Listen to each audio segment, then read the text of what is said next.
Hello, hello. Sorry that I look a little bit red, but I've had to close my curtains because of the sun beaming in here with great heat. And yeah, interesting that we're looking at that because I'm doing some recordings a little bit ahead of schedule because I will be away for the beginning of April.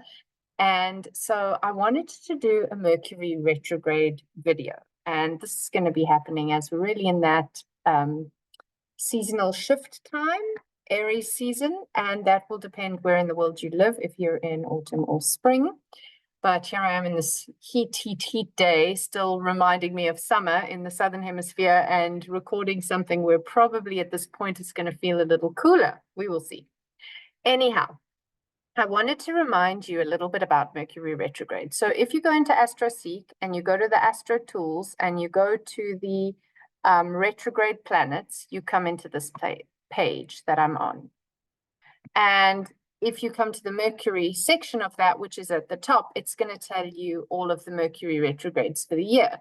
So as we are heading to April, this one begins on the 1st of April at 27 degrees and 13 minutes, and it ends on the 25th of April, having moved back all the way to 15 degrees and 58 minutes.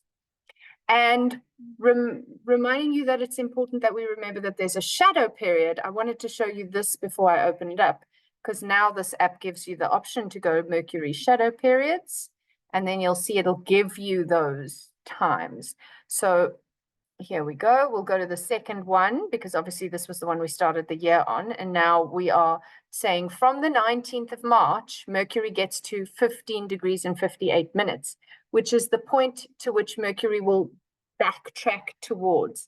And please remember, it's an optical illusion that the planet is actually moving backwards, but nonetheless, let's think about it that way symbolically, because that is kind of the impact that we have when we work with it energetically, as if it's backwards, as if it's more reflective. Any retrogrades, we add the word re to.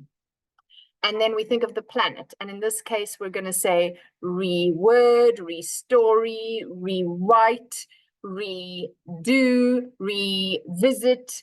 Lots of the re's, reflect, all the rewords can really work, but then you add little extra emphasis to the things that Mercury is about, which is communication, short trips and travel, learning, and expressing what you learn. So if we see here that the March 19th point is when Mercury hits that 15 degree 58 minutes point, that means we've stepped into the pre-shadow of the retrograde.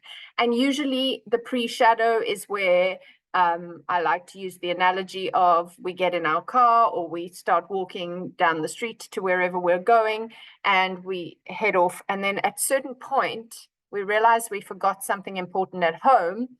That's the point at which we go retrograde. And then we have to head back home and get what we got. And then what we forgot. And then when we get that and we turn back to go the way we had just been going, then by the point that we get to that we originally remembered that we needed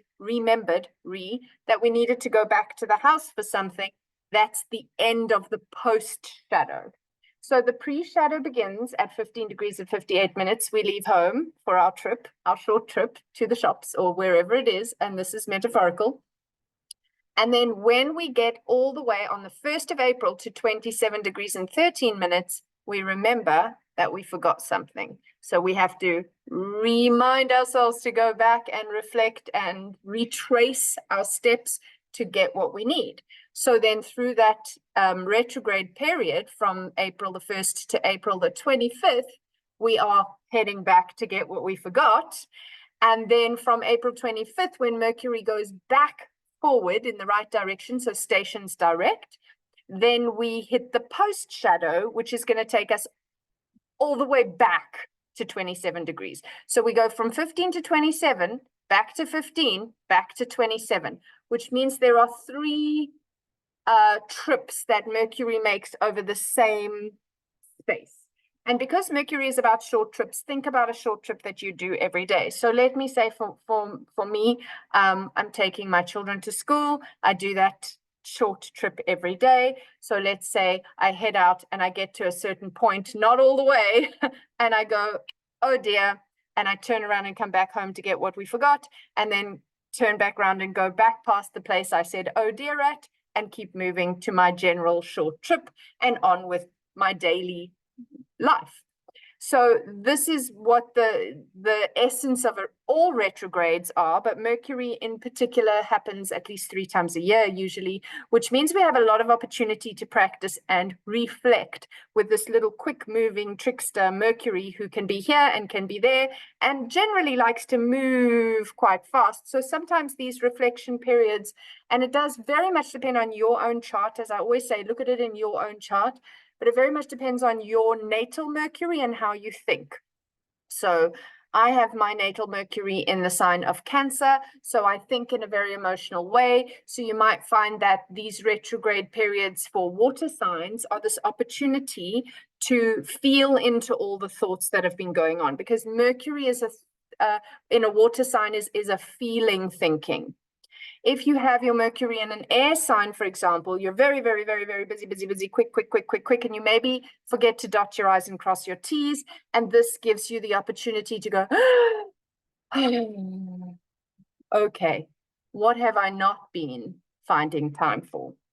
If you have your Mercury in a fire sign, then maybe you're quite impulsive and reactive, and you've been so busy, and you might find that you've been getting short-tempered and sparky with people, and the retrograde gives you an opportunity to go, whoa, the problem here is I'm not having enough time to be a little bit creative and find my passions. So it gives you the chance to go, okay, what am I passionate about? What creativity drives me? Let me go back to that. Then maybe I'll be less reactive with other people, and my words might be less unkind, because Mercury is words, and fire can be hot, it can burn, it can sting. You can get that as well with water signs, but it's more like emotionally cutting when the water sign comes in. So the waters need a little alone time, a little slow time to Mercury in a water sign to consolidate, to bridge the gap between heart and mind. And then Mercury in an earth sign thinks in a very sort of ploddy, practical way. I need to do A to get to B to get to C, and that makes sense. And maybe there's been so much focus on this kind of thinking that maybe the earth Mercury forgot to just have a little fun, forgot to stop and smell the roses. And this is an opportunity again to slow down. So with a retrograde, there's always going to be a slow down, backtrack, reflect. What am I missing? And so just taking even the element that your own Mercury is in will give you a bit of an indicator of where you want to go with that.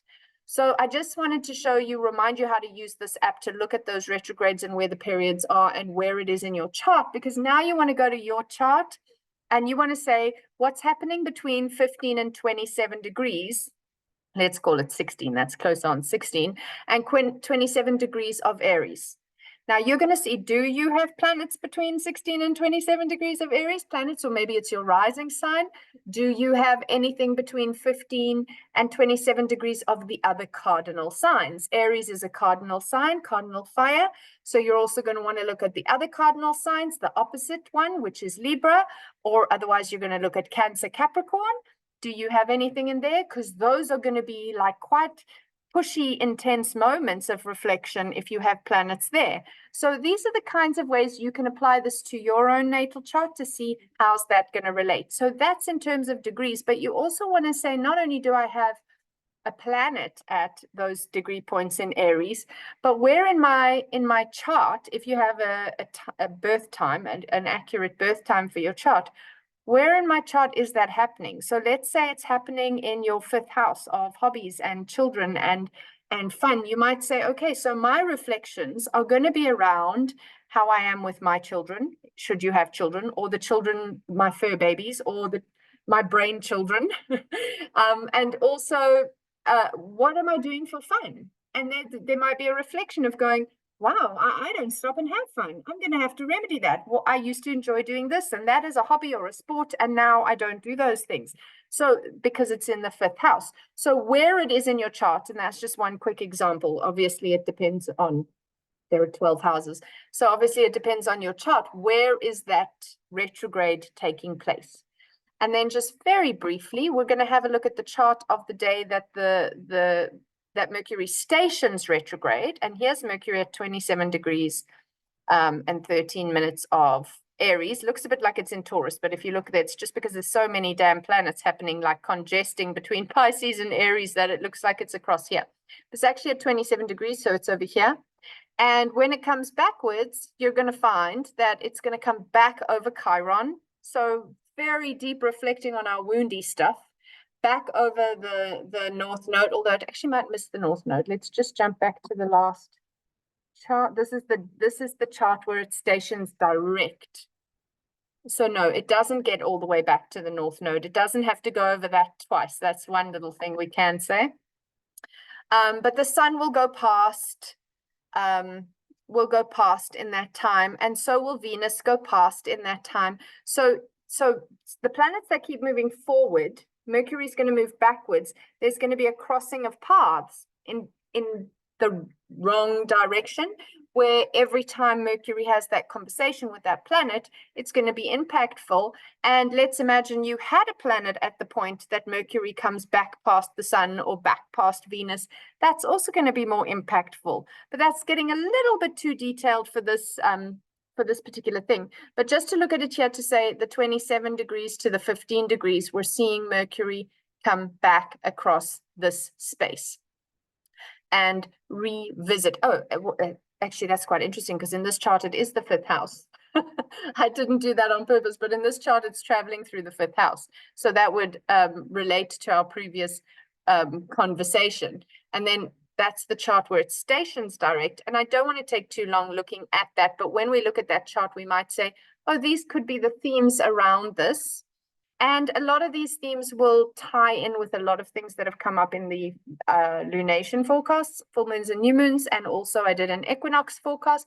So some similar themes happening, like we are very heavy in Pisces right now, very heavy in Aries. We're going to start moving out of Pisces and be into Aries, Taurus, very heavy. And since we were in Capricorn, we've been very congested all the way, like heavy into the signs, like a big clump like this. But once we hit Gemini season in June, which isn't too far now, it's going to kind of begin to open up a little bit, because the slow moving planets like Pluto and Neptune and Uranus and Saturn will be left behind. The faster moving planets are going to start to spread out around the zodiacal wheel, which will just kind of, it means that in the first sort of 6 months of this year, we're very solidly dealing with the archetype that we're in that time. When we're dealing Pisces, we're dealing Pisces, and then we're still Piscesing, like in this case, still a lot of Pisces, while we're transitioning into a lot of Aries, and then slowly Pisces moves out and the Aries stuff starts to stretch around, and so it goes. So the last and the first signs of the zodiac, Capricorn, Aquarius, Pisces, Aries, Taurus, heavy going. It's been heavy going, feeling into those old wise archetypes, feeling into those new fresh archetypes. A lot of emphasis in the last while on endings and beginnings. What's interesting with Mercury, especially in reflection during retrograde, is Mercury in mythology, or Hermes, was a god that could visit the underworld safely. Not many could do that, but he was a messenger god. So he could go down to the underworld, he can be on Earth, on Middle Earth, he could go up to the Pantheon, on Mount Olympus, and be with the gods. He could be in all multiple spaces. So it's interesting, while we're like traversing wise old age into death, into new youthful beginnings, rebirth, that he is also having a little reflection and saying, okay, let's feel into the old, let's go into the new, let's go into the underworld where we're composting old ideas, and then let's come back and bring that forward. So yeah, I feel like he's got he's got like an alchemical job to do with us at this particular retrograde, because it's very much tying into a lot of things, especially the Chiron connection, because Chiron's really lit up for us in the few months around this as well. And then Mercury coming back to say, let's look at where I don't know how to be autonomous and have a strong sense of self, or where I feel like I'm not enough. And let's look at where that came from. Let's talk about it. Let's reflect. A good time for mirror work. Okay, and then this is the stationing direct chart. So that's the end of the retrograde, but remember, then we still have the post shadow. So the pre-shadow gave us an inkling about things that might come up by certain things starting to irritate. Maybe it was even your tech, so computer stuff giving you trouble, or your cell phone, or because remember, things of communication and technology often will impact at this time as well. That's why it's always a good idea to back up your computer, read contractual things or booking information through thoroughly, expect that there might be issues with that. I wouldn't say don't travel. I, for example, am traveling during Mercury retrograde, so we don't necessarily stop our lives. We just double check that we have that passport or that airplane ticket, or, you know, all the info we need, and be prepared to pivot if it doesn't go as smoothly as you would hope. Okay, so those are little extra notes. But when we get, then the retrograde really brings out the reflective stuff. Like, we really have to dig back in. And then the post shadow, which comes after this 25th of April point, the post shadow is where we start finding solutions to the things. Because if you travel over the same little space, you're like, oh, well, now I know. Let's just say, again, you've gone on that walk and you tripped over some big stone that's really in the path. And then you turned around to go back because you'd forgotten something, and you kicked the stone again, but you were rushing backwards. So you're just like, this time you really kicked it because you were rushing, and you're like, this is really, I've stubbed my toe really badly. How did I go over that damn thing again? What is wrong with me? But then on the way back, you go, I know this. I'm going to move that stone, and you move it. It's a solution. So that's kind of like the post retrograde gives us a bit of solution ideas. Okay. So that's one nice thing about that. And then here, just having a brief look at this chart, you can see the Pisces is starting to ease. The Aries is still thick. The Taurus is growing because now the sun has come into Taurus. You can see Mercury is now here at 15 and 58 minutes. He came back over Chiron. Venus and sun have passed him. And he's come very close before he moves very close to the North Node, with another little touch at what is in the best interest of myself and the best interest of us all moving forward, if I am more of myself, if I am fully myself, if I excavate those old patterns of thinking that actually are not mine. They were programmed into me by society or by family, or and usually programming, well, sometimes programming is very intentional. I tend to always err on the side of people don't mean to do bad things. They just sometimes do it by accident, but actually that's that's not at all always true. So let me just be clear that that's not at all always true. But a lot of the time, the programming, like, you know, when we shush our children when they're crying and they're babies, and it's like, we could say we're programming them that there's no need to cry. I mean, I always thought of that as soothing the baby, but their crying would hurt my heart. So I wanted them to stop crying. So also, was I then programming them that I don't want to hear you cry? Calm down and I'll be happier. I'll be more comfortable if you keep quiet. And I know that you're sad because your tummy hurts, or you're wet, or you're tired, but I don't really want to hear it. It's subliminal programming. We don't do it to hurt our children. But this is another point where we need to learn how to get comfortable with being uncomfortable. I'm sure that there's not a parent out there, especially if you have multiple children, who doesn't know how uncomfortable it is when children fight with each other, your own children. And it's like, I don't want to pick sides, but their fighting is like literally painful for me. How do I change that? And then realizing that sometimes we do that by silencing them, by trying to stop them fighting. But maybe their fights are really them sparring and finding, where are my boundaries and how do I, you learn so much in sibling relationships, for example. My goodness. I think Becky is telling me that it is my cue to sign off, because I have realized that I cannot edit out the barking or pause this recording. So let me sign off with that. But just to say that this is a powerful opportunity for us. And within the space, we have 1 week after the Mercury goes retrograde on the 1st of April. And on the 8th of April, we have a total solar eclipse in Aries. So this is intense. It's intense. And there is a forecast for the Aries eclipse that'll speak a little bit more into that as well, because Mercury is retrograde in that chart. So it'll come up. And I haven't brought it in as the focus of this little forecast, but this is more to give you an indication of 3 times a year, at least, Mercury is going to go retrograde in my chart. How do I use that wisely? Instead of being terrified about Mercury retrograde and freaking out like, oh, don't move, don't leave the house, everything's going to come all fall down. No, use this. I feel these are alchemical portals for us to go right. And actually Hermes is known for his magic.